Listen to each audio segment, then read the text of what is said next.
E aí, vocês estão bem? Oi. Estão tranquilos? Tranquilos? Muito bem. Ótimo. Perfeito. Vamos falar de um assunto... Pode falar, Becas, que você foi num evento, né? Ou não? Fui no Blockmaster em São Paulo. Foi assediado lá.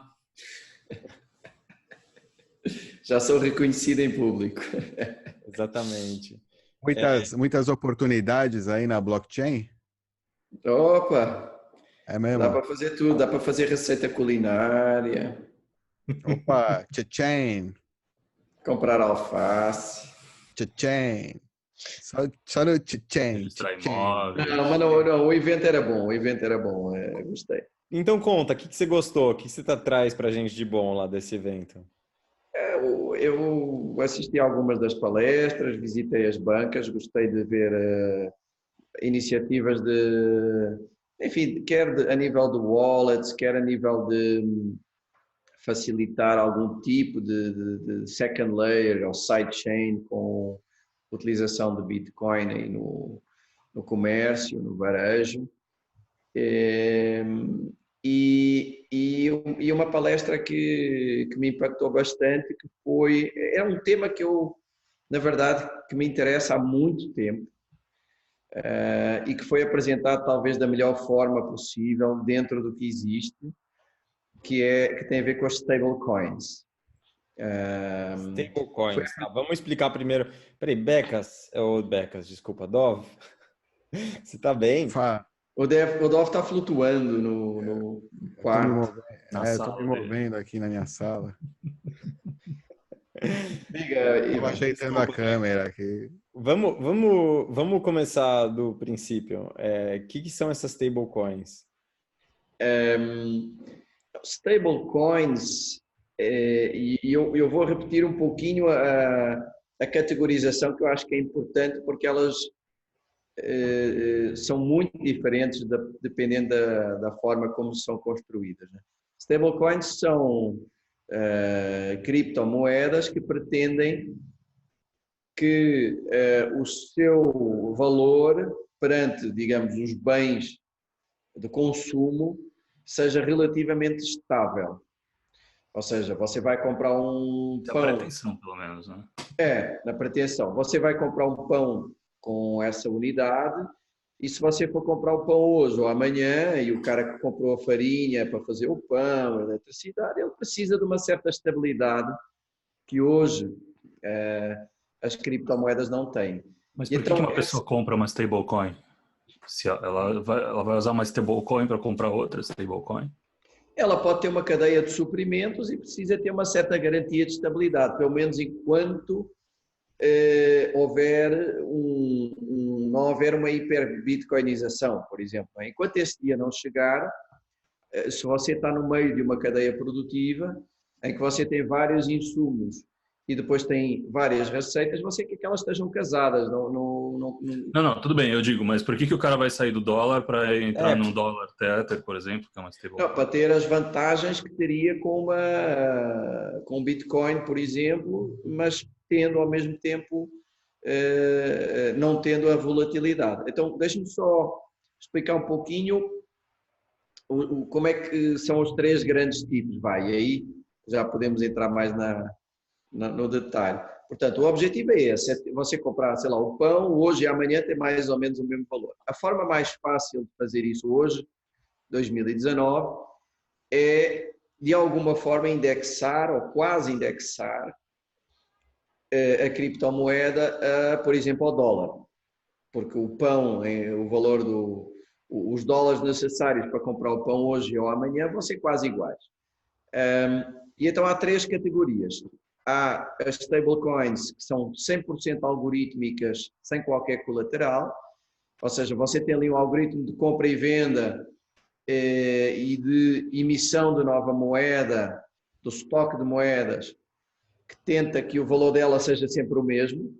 Então, quando o valor começa a subir, você produz moedas, quando o valor começa a descer, você compra, digamos, é como se fosse uma mineração negativa, a própria moeda. Essas são as stablecoins sem colateral e elas não têm funcionado muito bem. São mais puras, é mais fácil de gerenciar, é tudo matemático, mas é muito difícil manter a estabilidade, evitar a volatilidade. E depois há dois tipos com colateral.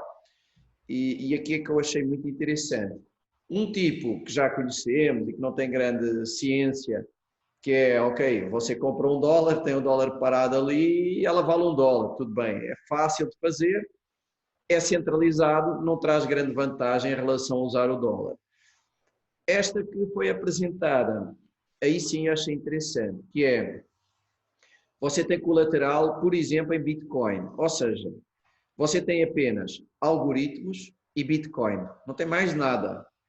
E com isso, e smart contracts e um ecossistema montado, você consegue ter um sistema totalmente descentralizado. Isso é que é legal. Eventualmente até pode ser mesmo 100% descentralizado, ou seja, pode ser código aberto, dividido em nós infinitos, em que ninguém vai controlar, a não ser um certo consenso que exista. E como é que se consegue esse milagre? É com várias partes que vão atuar mais ou menos em conjunto. O colateral ele é dado por hodlers, que pretendem não querem vender os seus bitcoins, mas querem ganhar um FII, também não o ter totalmente parado, querem ganhar um FII de transação, qualquer coisa assim, com esse bitcoin que têm. Então, eles fornecem o colateral em bitcoins. E aí, por cada, digamos, dólar que você queira representar nessa criptomoeda virtual estável, você vai ter $5 em bitcoins, por exemplo. Muito mais colateral do que o valor transacionado. E esse colateral é fornecido por terceiros. E você tem outra parte, que é a parte que recebe essa unidade, portanto, digamos, por cada 5 dólares em valor em Bitcoin, existe $1 dessa moeda em circulação, que você usa para fazer transações em moeda estável e consegue-se, com smart contracts, fazer esse equilíbrio do ecossistema, ou seja, desde que o valor do Bitcoin não caia para menos de 1/5, em princípio você consegue segurar sempre essa suposta moeda ou unidade baseada em Bitcoin, consegue segurar o valor dela em dólar de 1 para 1. O mais próximo que existe disso, não existe ainda esta moeda assim, o mais próximo que existe é com Ethereum. Portanto, esta que está sendo desenhada é com Bitcoin, pura e totalmente descentralizada. A Ethereum tem algum grau de centralização, mas na verdade eles conseguiram que esse algoritmo tivesse resistência para se manter entre 0,95 e 1,05 do dólar durante para aí um ano. Eu tive a configurar. Vamos combinar que isso não é excelente, né, Becas? É uma variação muito, muito pequena, não é? O Bitcoin não é tão pequena, não nesse caso. Sim, mas o Bitcoin passou de 3 para 13, né? Estes caras conseguiram variar só dentro de uma janela de 10%, uma banda de 10%. Não é perfeito, dá para fazer melhor. Eu acho que com descentralização, que esta não tem totalmente, aí sim você consegue reduzir cada vez mais a banda. Mas é basicamente, então, o pitch aí é mais ou menos o que é a Libra, que é uma federação aí de nodes, né? Não, vai ser essa descentralização. Acredito eu, porque a minha pergunta é quem vai rodar esse node, né? A gente está aí 10 anos com o Bitcoin, quantos nodes a gente tem aí? Uma rede enxuta. Calma. Do Libra em várias coisas. O colateral do Libra são moedas reais. O colateral desta ideia é Bitcoin. Isso é uma diferença muito grande. Tá? Isso sim. Porque não tem... É uma teoricamente, diferença muito grande. E depois é mais uma espécie de Lightning Network, ou seja, a ideia é ser aberto, o código é aberto, o consenso é aberto, ele é um layer em cima do Bitcoin, atenção, É um second layer, tal como o Lightning é muito mais perto da ganhar Lightning. para prover liquidez. Ele é muito mais perto da Lightning Network do que do Libra. E conseguiria criar uma espécie de layer do Bitcoin que lhe dá estabilidade no dia a dia, enquanto até o argumento até eu achei interessante, que é se o Bitcoin for o ouro em 100 anos ainda é volátil, né?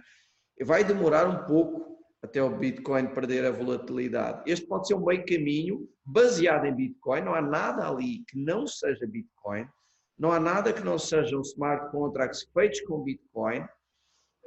O pessoal que podemos concluir que a stablecoin mesmo é o Bitcoin, então, certo? É o Bitcoin. É um layer sobre o Bitcoin que assenta em Bitcoin. Eu achei muito interessante o conceito. Acho que vai ser curioso ver como é que ele evolui, como é que o pessoal coloca em prática, se vão optar por código aberto, fazer quase como se fosse um Lightning Network, ou se vão para outro caminho. Eu acho que vão para o aberto, porque eles querem descentralização. Senão já têm outras soluções. Pode ser interessante, hein? E pode ser aqui, nós achamos que faltava qualquer coisa ao Bitcoin mais para a parte transacional, que o Lightning Network pode ser a solução. Este aqui pode ser outra solução também, e que eventualmente até casa com o Lightning Network de alguma forma, não sei. Mas para aquela parte mais transacional é importante ter estabilidade, porque se você está em algum tipo de sistema, né, em que você tem muitas conexões, insumos e coisas assim que são precificadas em fiat, você vai ter que ter a volatilidade minimamente controlada. Isto seria quase um hedge sobre o Bitcoin, com base em matemática. Sim, tá bom. Só que é indexado ao dólar, certo? Não, calma, deixa eu voltar a perguntas básicas. O Becas falou que... Eu gostei da pergunta que o Alan fez. Qual que era a vantagem de usar essa stablecoin e não usar o dólar direto? E o Becas falou que Você era... compra uma stablecoin, na verdade, para você poder usar isso como instrumento de especulação, um instrumento de hedge dentro de uma exchange. Não, mas então não é para usar as propriedades... O que eu entendi Não. que o Becas falou é que era para aproveitar propriedades que o Bitcoin tem Exatamente. com a estabilidade. Que propriedades? E como se consegue essa tal garantia de descentralização que você está falando? Eu não entendi. Se você montar as suas regras, o software que vai girar esta second layer de forma aberta, como foi feito com o Lightning Network, o Lightning Network é ou não é descentralizado, não é? Ele é descentralizado, o código é aberto. Você pode fazer esta nova stablecoin da mesma forma, seguindo o mesmo caminho. Pode ser tão descentralizado como o Bitcoin e a Lightning Network.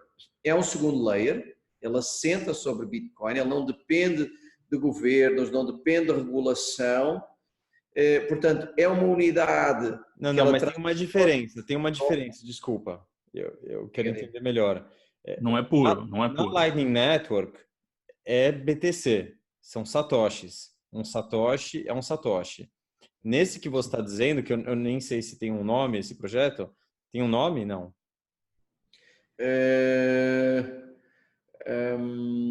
Tudo bem, não importa. Money on Chain. Money on Chain. Existe uma promessa de estabilidade, de pareamento. É um IOU que você transaciona em dólares, mas o colateral dele é Bitcoin. Claro, mas tem uma variação aí de é um título de dívida. Deixa eu tentar a ponta de centralização. Uma essa é a pergunta. Deixa eu só... que uma coisa não ficou muito clara. Por exemplo, você coloca 5 BTCs, você pode usar o equivalente a 1 BTC em dólares, é isso? Você tem que deixar... Você coloca, exatamente. Ou seja, 5 vezes o que você vai usar. Colateral, você tem que ter colateralizado. Ou seja, você tem que fechar um smart contract com uma exchange descentralizada, entre aspas, 5-1, de 4 são desconhecidos, que são árbitros. Você tá maluco para poder... É um pouco arriscado. Não. Repara o seguinte. Bitcoin na internet. Velho. Não. Meu Deus. Não, vamos Eu lá. acho lindo, mas não com o meu dinheiro. Acho legal. No sistema básico, no sistema básico seria isso, mas não é essa a proposta. A proposta é quem coloca o colateral não é a mesma pessoa que vai fazer as transações. Você, digamos, diga? Investidor, é isso? A empresa? Você Eu coloca em ganho. O que eu ganho circulação colocando 5 BTC? Taxas, talvez, nessa rede? Você coloca em circulação este título de dívida, você mantém lá o Você seu provê colateral liquidez e ganha um FII.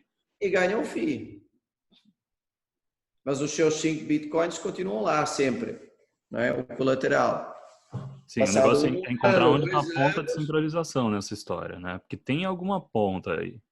Não, é o código, rapaz, vai haver uma série de smart contracts. Eles podem ser descentralizados. Pode ter um cara na China, ponto colateral, criando um conjunto de nós lá, outro nos Estados Unidos.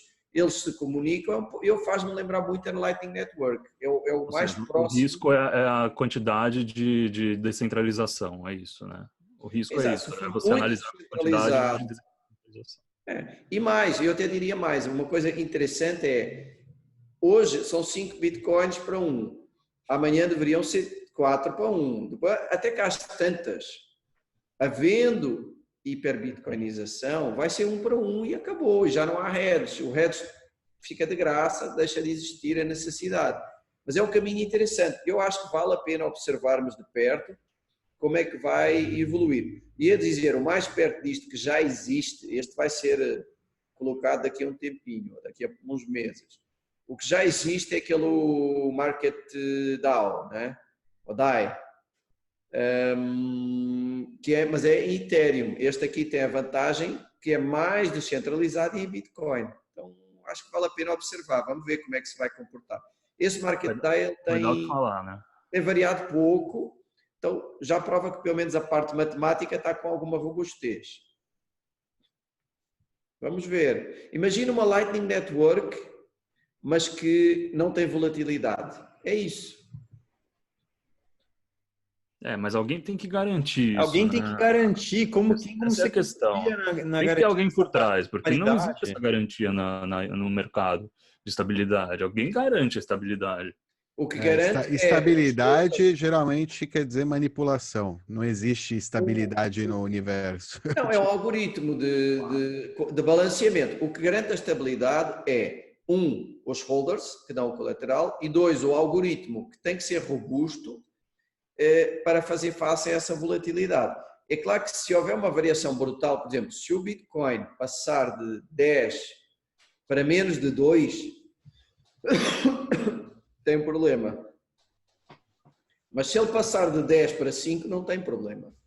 Por isso, ela é stable, é uma estabilidade acima... Não é infinita. É uma tentativa de estabilidade acima de outra estabilidade. Ela não é infinita. Se a volatilidade do Bitcoin for extrema, ela não aguenta. Tinha parado a gravação. Estávamos comentando que, obviamente, que montar Lightning Network, o Dove até referiu que já foi complicado, imagine isso. Mas o que eu acho é que a necessidade hoje, em 2019, de ter uma estabilidade, uma versão Bitcoin hedged, chamemos-lhe Bitcoin hedged, na camada transacional onde atua o Lightning Network. Então, até pode ser que, sei lá, seja feito um teste em menor escala, uma coisa assim, dando certo. Quem sabe incorpora na Lightning Network, na versão X, não sei. A Lightning Network ela vem resolver a nível transacional o problema da velocidade, de escala e de preço, né? 3. O da estabilidade seria um quarto, que tornaria ainda mais rápida a adesão. E então pode ser que, quem sabe, isso talvez seria um bom adendo à Lightning Network. Tipo, agora ela tem, você tem que colocar fundos nos canais de qualquer forma, né? Você tem que fazer lock de um fundo. Mas não é essa a Se ideia. você fizer essa ideia colateralizada, onde você aí poderia também, né, ter outro aspecto de meio proof of stake, assim, sei lá, um negócio assim. Acho que pode casar, hein? Essa não era a ideia do Liquid Tether? Tem a Liquid também. Em parte sim, mas aqui é Bitcoin, né? Não, é LBTC, LTETher, eles usam. Liquid Bitcoin. Não há, que eu saiba, eu acho que eu vi, todas usam ou centralização ou outras moedas. Descentralizada em Bitcoin não vi nada ainda, esta seria a primeira. Tanto que eles chamam on-chain, né? Que é curioso a forma como. Vamos ver, eu acho que vai ser muito interessante acompanhar o projeto. Ele pode ser disruptivo e eu acho que vai ser incorporado de uma forma ou de outra em algum layer em cima do Bitcoin, realmente descentralizado. Olha, Becas, achei interessante o assunto, acho que todo mundo aqui vai dar uma olhada, mas também como teu amigo, eu acho que tinha muita gente aí nesse evento, talvez seria bom você fazer um check-up, ver se está tudo bem com a tua saúde, se você está com febre. Talvez algum vírus te pegou ali nesse evento aí, não sabemos, vai que. O vírus da blockchain. Esse não tem risco, Esta blockchain é a Bitcoin. A one and only. A moeda é Bitcoin. O pitch é bom, eu acho interessante. Num hackathon, num negócio, ganharia o meu, sei lá, o meu investimento aí de anjo, mas não o meu, né? Eu digo, se eu tivesse, né, esse poder, né? Podem mandar pitch aí, se vocês quiserem, bitcoinheiro@gmail, mandem suas ideias, né? Lembre-se que ideias não... Lembre-se que um urso de... São livres. Vai ler. Podem mandar seus pitches aí. Dov, os obstáculos são grandes, mas a necessidade é real e o caminho que mistura Bitcoin e descentralização agrada. Porque a luta é grande, mas a derrota é certa. Como é que era aquela... A luta é grande, mas a derrota é certa. Ou aquela parte de tentar começa a desistir. Só vai dar certo só vai dar errado se você tentar. Essa é boa. Não, a necessidade existe. E eu acho que isto entra noutra discussão, que é quanto tempo durará a volatilidade do Bitcoin.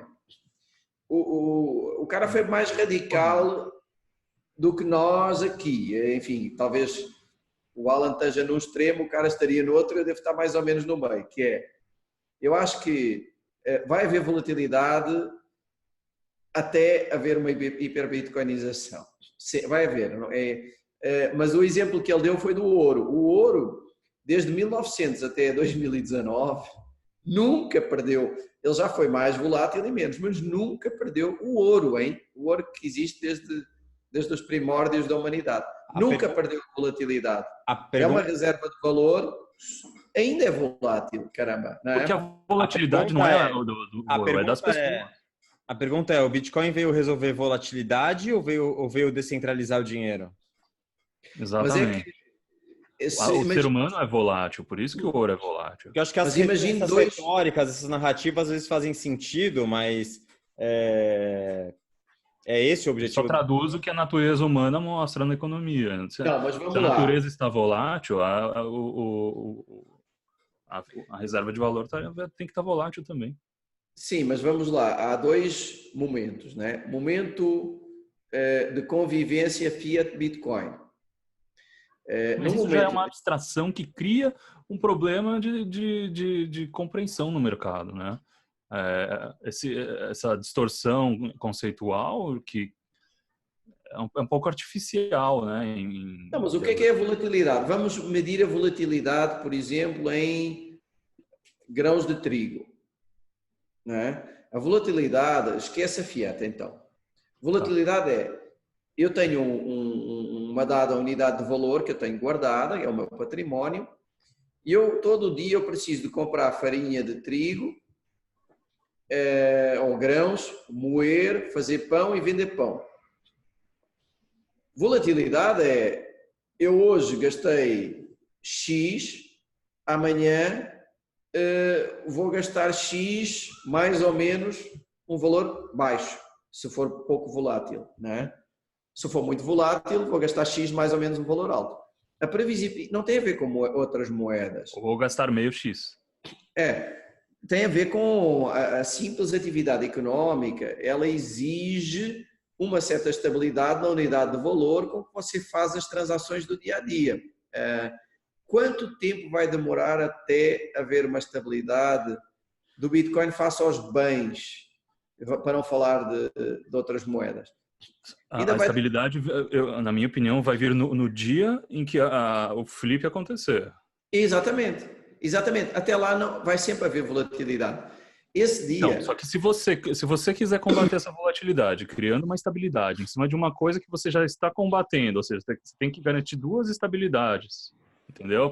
Essa coisa já é mais ou menos estável. Eu acho, a ideia parece boa na teoria, na prática eu tô vendo difícil acontecer. Isso é muito difícil acontecer e me preocupa a parte porque você está colocando bitcoins como, né, a gente falou, garantia, né? Mas então, o que eu estou querendo dizer é que a teoria alguma entidade central, alguma entidade precisa, em algum momento... Não, é smart contract, você não precisa de... liquidar, você não precisa liquidar isso de repente, sei lá, por algum motivo. Porque o smart contract vai ter a regra, né? O smart contract vai ter a regra de liquidação, de tudo isso. É como criar um canal... terminar confiando em outras partes. Não, é um canal Lightning Network, por exemplo. É a mesma coisa. Você tirou do chain, colocou no second layer, uma regra. É diferente porque no canal da Lightning Network é tudo, os fundos são meus e a multisig é outro, não é... Não são seus totalmente. Não são seus totalmente. Você põe no canal e você depois pode tirar mais ou menos dependendo das transações que fez nesse outro layer. Não são seus 100%. É parecido, Dó. É parecido. Vou falar aqui sem filtro, pode ser uma grande besteira, mas acho que a única utilidade, ou a única não vou ser tão radical, mas uma utilidade que eles podem dar para isso é fazer que nem fizeram no plano real, sabe? Unidade real de valor, faz uma transição, enquanto o pessoal não entende o que um BTC é BTC. Então, para mim isso é uma URV descentralizada. É isso. Que não é descentralizada. É útil, porque a URV só é útil se ela for centralizada, porque aí ela é como se fosse um instrumento educativo, entendeu? Mas, descentralizada... Ela vai gerar um custo de tradução para você sair de uma rede, entrar em outra rede. Você tem que sair de um efeito de rede para entrar em outro efeito de rede, para entrar em outro efeito de rede. Isso é um custo. Vamos lá. Eu vou dar outro exemplo. Vou dar um exemplo. Ele é um hedge. Não existia hedge Bitcoin descentralizado, portanto, sem uma entidade central que controlasse e que tem riscos que eu pessoalmente não gosto. Eu gosto de descentralizado e gosto de central, seja Bitcoin. Então, isto é um hedge sobre Bitcoin, né, na minha visão. Imagino que eu tenho uma empresa que ela atua no Brasil e ela tem todos os seus rendimentos em reais e ela é obrigada a contrair um empréstimo em dólares. Essa empresa, por causa de, sei lá, de uma máquina, uma coisa assim, toda a receita dela é em reais. Mas há um custo ali grande de uma máquina que ela comprou que é em dólares. E é um empréstimo, ela vai pagar em dólares ao longo do tempo. O que é que essa empresa faz para ter previsibilidade no seu negócio? Ela faz um hedge que transforma essa dívida em dólares em reais. Ela passa o risco de alguma forma para uma entidade ou um grupo de pessoas mais descentralizado e que atenua esse risco pela quantidade. E ela passa a ter uma previsibilidade absoluta, porque ela tem receita em dólares, em reais e custo em reais. Então está casado. Ela não vai ter um problema de repente de faturar X num dia e pagar X sobre 10 e no dia seguinte faturar X e pagar X sobre 2 da dívida, ou mais que X ainda, pior ainda. Então o hedge faz parte da vida. Se você quer começar a usar o Bitcoin não só como unidade de valor, mas transacionalmente, que eu acho que é muito o que acontece na Lightning Network, é interessante para determinados negócios, nomeadamente negócios que dependem de uma cadeia que hoje seria super volátil se fosse totalmente em Bitcoin, criar um hedge, uma ferramenta em que você paga para não ter volatilidade. A volatilidade tem um custo na sua atividade e você paga para não o ter. A necessidade eu acho que existe, claramente, não tenho dúvida nenhuma. A solução não parece simples, mas estou muito curioso de a ver testada, a ver se ela tem sucesso ou não e ver eventualmente se ela é incorporada no que eu acho que faria mais sentido, que é não no core Bitcoin, mas sim na layer de transações do Bitcoin, que é a Lightning Network. Ou noutra que a substitua, não sei. Bom, tá bom, Becas. Obrigado por trazer essa novidade aí pra gente. Vamos olhar com carinho, ou não. E a gente se vê na ainda estou próxima. curioso. Vamos ver, tem que analisar, ver o que vai rolar. Vamos falar sobre isso. Pode ser interessante. Vamos estudar. A ideia parece boa. Vamos ver o que o futuro nos vai, né? Vai acontecer no futuro. Vamos ver. Tá bom, pessoal. Obrigado. Até a próxima. Tchau. Até. Tchau.